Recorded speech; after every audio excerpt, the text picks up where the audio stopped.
Voilà, la transition est toute trouvée pour introduire notre invité. Nous vous l'annoncions, nous recevons l'artiste chanteuse sénégalaise Coumba Gawlo, ambassadrice de bonne volonté de plusieurs organisations internationales, notamment onusiennes. Coumba est à Bamako sur invitation du Haut Conseil national de lutte contre le sida dans le cadre de la lutte contre la maladie. Vous le savez, le mois de décembre, c'est le mois de la lutte contre le VIH-Sida. Une fois de plus, bienvenue à vous, Coumba. Merci, Khadijatou. Bonsoir. Alors, le 1er décembre a été marqué par le lancement des activités de la lutte contre le VIH-Sida. Dans les images, nous avons vu que vous avez passé un message et vous avez pris part à la cérémonie. Quel a été votre message lors de cette cérémonie? Merci Khadijatou pour cette invitation et je dirais avant tout bonsoir à toutes les Maliennes et Maliens qui nous regardent à travers la ORTM. Mon message a été un message d'espoir pour les malades, les personnes vivant avec le VIH, mais aussi un message de solidarité à l'endroit des populations. Parce que comme vous le savez, généralement, les personnes victimes de cette maladie vivent beaucoup de stigmatisation. Elles sont généralement rejetées, parfois incomprises, parfois ou assez souvent non soutenues. Et c'est pour toutes ces raisons-là que mon message vraiment a été globalement, a tourné globalement autour de la stigmatisation afin que les populations puissent davantage les soutenir, les encadrer, les accompagner, parce que quelqu'un qui est malade déjà, c'est très très difficile. Le fuir, le mettre à l'écart pourrait renforcer sa maladie et ralentir sa guérison. D'accord, vous avez touché un mot, la discrimination et la stigmatisation. Alors, sentez-vous un changement de comportement vis-à-vis de ces personnes vivant avec le VIH-Sida? Oh, que oui, vous savez, il est clair qu'il y a encore du chemin à faire parce qu'il faut continuer à sensibiliser, il faut continuer à parler à nos parents, surtout africains, parce que vous savez, le problème entre les personnes qui vivent et les populations qui sont proches, les personnes qui vivent de cette maladie et les populations qui les entourent en Afrique et celles qui sont en Europe, les mentalités diffèrent. Nous, en Afrique, quand une personne est victime de cette maladie, l'on pense automatiquement que voilà, on va être contaminé quand je partage la nourriture ou le bol de nourriture avec cette personne. Donc, nous amenons parfois ses proches à la fuir.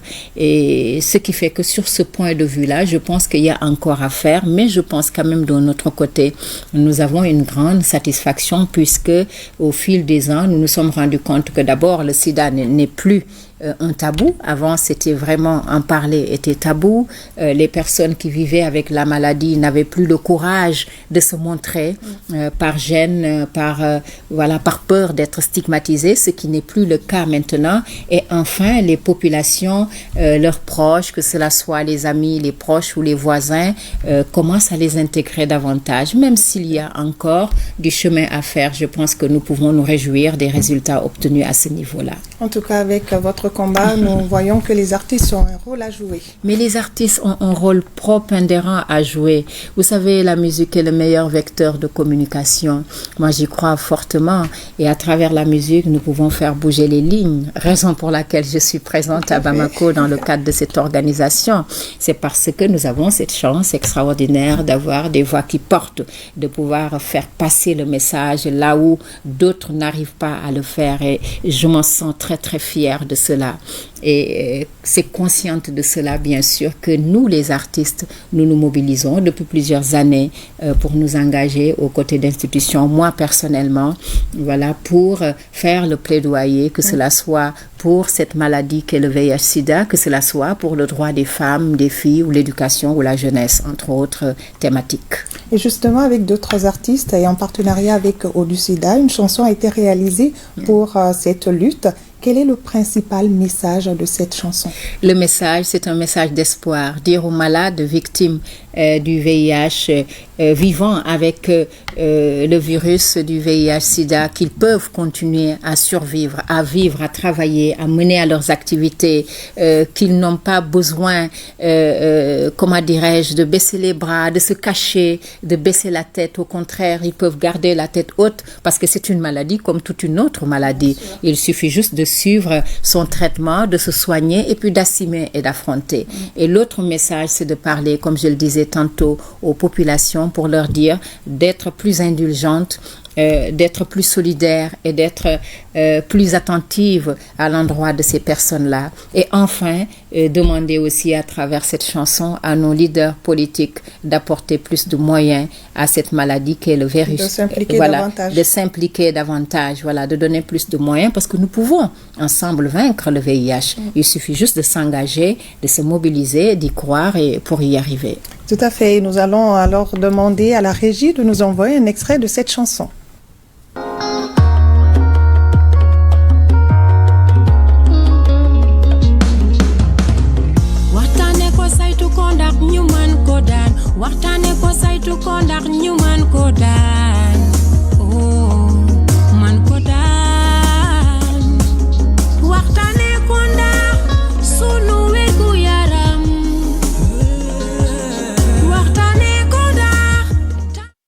Oui, tout à fait. Alors, Kouma, on vous a vu dans la lutte contre le sida. Vous avez été également nommée ambassadrice de lutte contre le cancer du sein. Alors, un lourd chapeau à porter. Un lourd chapeau, tout simplement parce que je porte la voix des femmes, des millions et des millions de femmes dans le monde qui vivent avec cette douloureuse... Ça n'a pas commencé aujourd'hui. Ah ben oui, qui vivent avec cette douloureuse maladie, particulièrement en Afrique. Donc, mais j'en suis quand même profondément fière.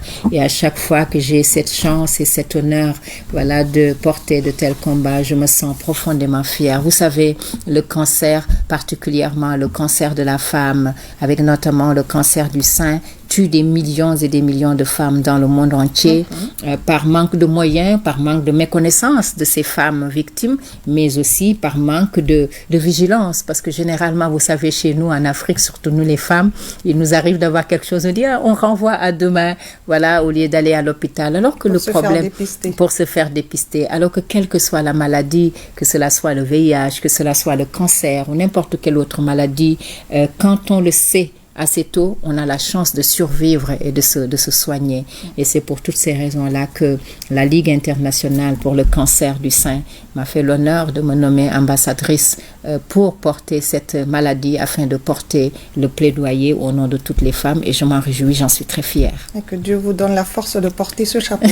Amin, amin, merci. C'est vrai que vous êtes au Mali pour la lutte contre le sida, mais vous organisez également un festival international, le Chant des Linguères. Oui. D'ailleurs, une édition est prévue au Mali du 14 au 17 février prochain autour du thème paix, sécurité et cohésion sociale. Absolument. Qu'est-ce qui vous a motivé? Quels sont les objectifs visés? Écoutez, ce qui m'a motivée, ce sont les mêmes motivations habituelles. Voir l'Afrique rayonner, voir les conditions de vie des populations changer, voir à travers la musique qui est mon métier, la jeunesse africaine, être plus consciente que c'est à travers elle que l'Afrique peut se développer. C'est à elle de changer et de se battre pour le développement de l'Afrique et non des forces extérieures. C'est la motivation de me battre pour l'amélioration des conditions de vie des femmes, notamment l'éducation, particulièrement la scolarisation des filles et leur maintien à l'école, parce que c'est seulement en amenant les filles à l'école, en inscrivant le maximum de filles, que nous pouvons demain aspirer, ou en tout cas espérer nous retrouver avec un maximum de femmes. Atteindre les objectifs visés, notamment le renforcement, en tout cas le développement de femmes intellectuelles à votre image, de brillantes femmes, et la promotion de l'entrepreneuriat et du leadership féminin. Et ce festival-là, donc, a pour but de faire la promotion de ces thématiques, mais particulièrement de la thématique du dividende démographique, l'autonomisation des femmes au Sahel. Et quand on parle de dividende démographique au Sahel, nous parlons notamment de l'espacement des naissances, nous parlons des problèmes de santé sexuelle des femmes ou des filles, nous parlons de l'éducation, nous parlons du mariage des enfants, nous parlons de mariage précoce, des grossesses précoces. Et enfin, nous avons pour cette année choisi le Mali pour plusieurs raisons, parce que j'adore ce pays, parce que je trouve que le Mali a toujours été une plaque tournante pour l'Afrique. C'est un pays fabuleux, mais aussi parce que nous avons envie de contribuer à la paix, la sécurité et la cohésion sociale, d'où notre thème central. Parce que comme vous le savez, Hadijatou, sans paix, il ne peut pas y avoir d'éducation, il ne peut pas y avoir de scolarisation, pas d'autonomisation. Sans cohésion, les gens sont chacun dans leur petit coin, on ne peut rien faire. Et enfin, sans sécurité, personne ne sort. D'où l'importance capitale de nous battre pour que notre continent puisse vivre dans une ambiance de paix, de sécurité, de cohésion sociale. Et donc, notre festival international, le Chant des Linguères, en plus de développer toutes ces thématiques-là, réunit les femmes les plus célèbres d'Afrique, disons les chanteuses. Nous allons réunir au Mali 13 chanteuses de 13 pays d'Afrique. Une manière pour nous de passer par la musique, meilleur vecteur de communication, pour faire le plaidoyer de toutes ces thématiques-là. Et ce qui, à mon avis, est une chose extraordinaire pour le Mali, non seulement dans le cadre du renforcement des liens d'amitié entre le Mali et le Sénégal, et j'en suis profondément fière, mais aussi diplomatiquement dans le cadre du renforcement des liens d'amitié, de fraternité entre le Mali et les différents autres pays d'Afrique, ce qui va renforcer la foi que j'ai à ce pays et prouver que le Mali est une plaque tournante. Et le programme s'organisera entre des forums, des débats, méga concerts de sensibilisation avec des chanteuses maliennes et d'ailleurs, mais aussi un dîner de gala de fundraising pour soutenir des actions dans le cadre de l'autonomisation de la femme et enfin primer les femmes leaders du Mali parce qu'il y en a tellement dans ce pays, voilà, que j'ai envie de mettre sur orbite à travers ce festival, une manière pour nous d'inciter les parents à amener les filles à l'école en leur disant, ben tiens, écoutez, si vous amenez vos filles à l'école, que vous les encouragez à étudier, demain, vous allez avoir la fierté de vous dire, cette brillante avocate là-bas sur la scène, c'est ma fille. Donc pour vous dire que c'est ça en fait le but de notre festival. Voilà. Alors nous allons quand même toucher un mot sur votre carrière musicale. Là, vous avez marqué un temps de pause pour des raisons de santé. Est-ce que tout va bien aujourd'hui, ce combat? À quand le retour sur la scène? Je rends grâce à Dieu, tout va bien, même si j'ai des hauts et des bas. Bon, vous savez, une voix, c'est un appareil de l'intérieur. Quand on est fatigué, l'appareil, refait un peu comment dirais-je, des siens. Mais je rends grâce à Dieu, j'arrive à parler comme, vous m'entendez, j'arrive parfois à entonner quelques chansons, j'ai sorti de nouveaux singles, même si je suis toujours en convalescence et que parfois c'est difficile, mais je rends beaucoup grâce à Dieu. Je ne dois pas forcer, voilà. Un dernier message à vos frères africains, que ce soit dans le cadre de la lutte contre le sida, que ce soit dans le cadre de la paix et de la cohésion sociale. Alors avant tout, moi je voudrais vraiment, mon message sera un message d'abord de reconnaissance à l'endroit et de remerciement à l'endroit du chef de l'État, chef de la transition, son Excellence, Monsieur Assimi Goïta, pour toute la confiance placée en ma personne, pour nous avoir autorisé et nous avoir permis d'organiser la prochaine édition de notre festival international, le Chant des Linguères, qui veut dire le chant des virtueuses, parce que je trouve que toutes les femmes sont virtueuses en Afrique, et c'est une manière de les encourager. Et le fait que le chef de l'État nous a permis d'organiser cet événement ici symbolise 2 à 3 choses, Hadijatou. D'abord, symbolise qu'il encourage les femmes, il croit aux femmes, particulièrement aux femmes africaines, il croit au développement des femmes, à la promotion des femmes, mais aussi il croit beaucoup à l'intégration africaine, à l'amitié, à comment dirais-je, au partage, à la solidarité, au renforcement des liens d'amitié entre nos 2 pays, le Sénégal et le Mali. J'en suis profondément fière, mais aussi aux différents pays.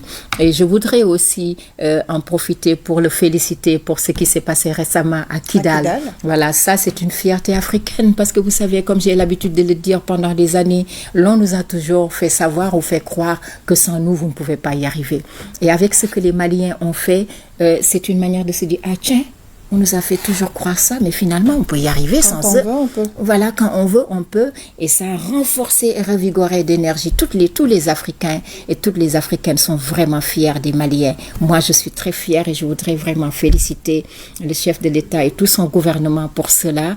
Et aussi remercier, ses membres du gouvernement, notamment le ministre de la Culture, Andegoli Guindo, qui m'a fait l'invité d'honneur au Siama cet après-midi où j'ai été, qui n'a aussi ménagé aucun effort, de même que le ministre en charge des Affaires étrangères, Abdoulaye Diop, ainsi que toutes les autres personnalités de son gouvernement qui vraiment, depuis que je suis là, ne ménagent aucun effort. Et enfin, remercier les agences onusiennes qui m'ont fait confiance et qui nous ont fait confiance, je dois dire, pour nous accompagner dans cette prochaine édition du Festival international Le Chant des Linguères. Remercier les Maliens et les Maliennes, vous dire que je suis très touchée par votre affection pour ma modeste personne et vous dire que vous tenez le bon bout, vous pouvez y arriver. Le Mali est un pays magnifique, un pays rempli d'histoire, de culture, de tradition.